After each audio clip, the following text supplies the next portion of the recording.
right, this is a subject that I've been thinking about here for the last little while, as evidenced by the fact that I recorded this little video stand-up thingy. Pass catchers, who are those going to be for Mississippi State? Now, technically, in an offense, a pass catcher, that can be a lot of people, right? Like anybody but an offensive lineman with a 50s or a 60s number can technically, well, 70s can be a pass-eligible receiver.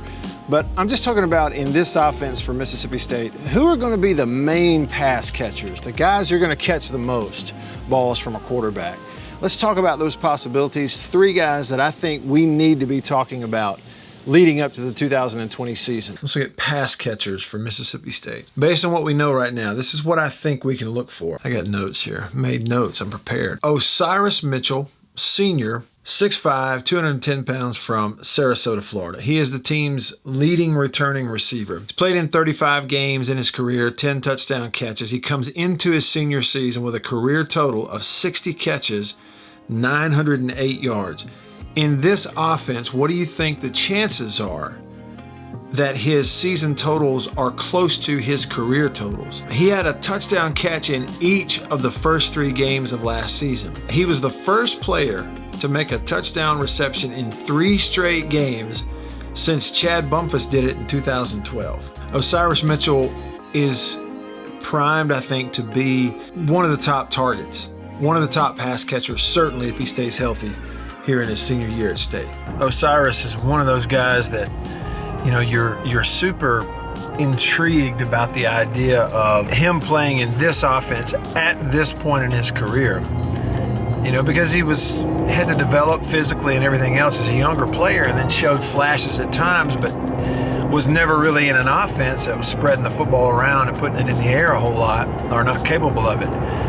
And now you know he's in an offense, they're going to throw it a lot. You know he's going to be a top target because of his experience, leading returning, hardworking guy, has made some plays and has this big, huge, tremendous frame, you know, at 6'5" and all that reach, and showed the ability last year to go up and get the ball some. All right, Malik Heath has not even had a practice yet as a Bulldog.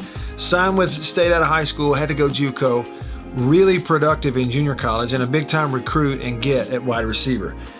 6'3", 215, out of Jackson, the number 6 overall junior college prospect by ESPN. He was the number 11 overall JUCO prospect according to 24/7. Now get this, in junior college, 17 career games, he had 61 receptions.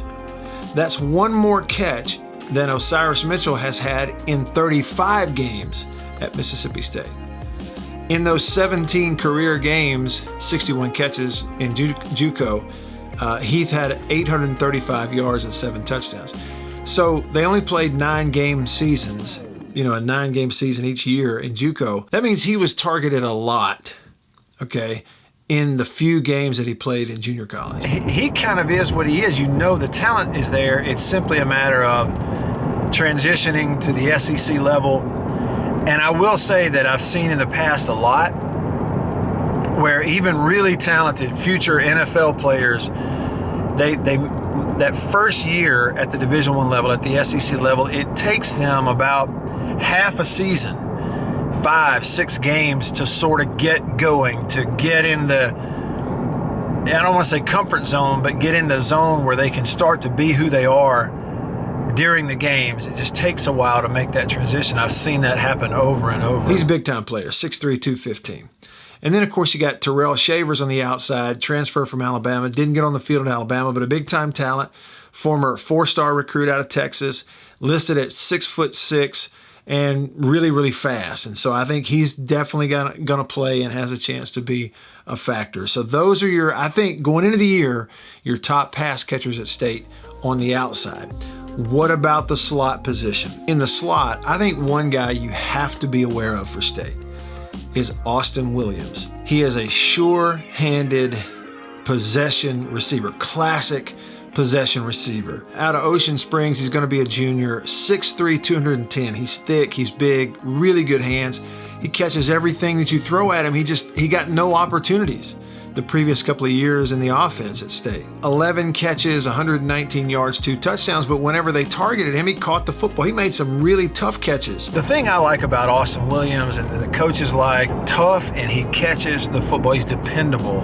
That was his reputation coming out of that spring game a couple of years ago, where he really, I guess was kind of the newcomer of the spring. When they threw him the ball, which was so seldom, he just caught the football. I really believe that Austin Williams has a chance to be really good in the slot in this offense. Now, the other thing is they have moved Javonte Payton, another former junior college recruit at wide receiver, 6'1", 180 pounds out of Nashville. He was at State last year, got no opportunities last year. He played in 13 games, started 2, 9 receptions, 147 yards. He never really got a chance to show what he could do because he didn't get the ball thrown to him last year. He was a big-time recruit. Let's see. According to, he was the top-ranked junior college wide receiver 2 years ago, according to ESPN. Big-time recruit. And then just, last year, he didn't get a ton of balls thrown to him. When the ball is not in the air a lot, you're not getting opportunities. It's almost impossible to get into a rhythm. He hasn't had any chance whatsoever to show what he can do yet at this level. This will be his first opportunity. 6'1", 180 pounds is not small, but it is compared to those outside receivers. And I just think it's a perfect move for him into the slot. The guy who's going to lead Mississippi State in touches this year is Collin Hill. It's absolutely true. I agree with myself right there. Collin Hill is going to lead Mississippi State in touches this year, obviously as the running back, as the feature back. But they're going to get the football to him however they can. They're going to throw it to him a bunch. Last year, as a junior, 18 catches, 180 yards, and a touchdown. That was like top 4, top 5 receiving on the team. He's the second leading receiver that is back. And he catches the ball really well. He's shown that on film. He had a couple different plays. I think about Kansas State 2 years ago where he catches one out of the backfield, turns it up, and goes and scores. He had one that he caught out of the backfield in Tuscaloosa that year that should have been a score that the referees kind of botched and took it away from him. But he's shown the ability to do it. He catches the ball really well. And he's already been one of your more productive receivers, pass catchers, the last 2 years coming into this, and that was in an offense that couldn't throw it. So we talk about pass catchers. Osiris Mitchell, Malik Heath, and Shavers on the outside. Definitely Austin Williams and Payton on the inside, and no question about it, though he's a running back, Collin Hill will get a ton of catches in this offense for Mississippi State. Thanks for watching. See you on the next one.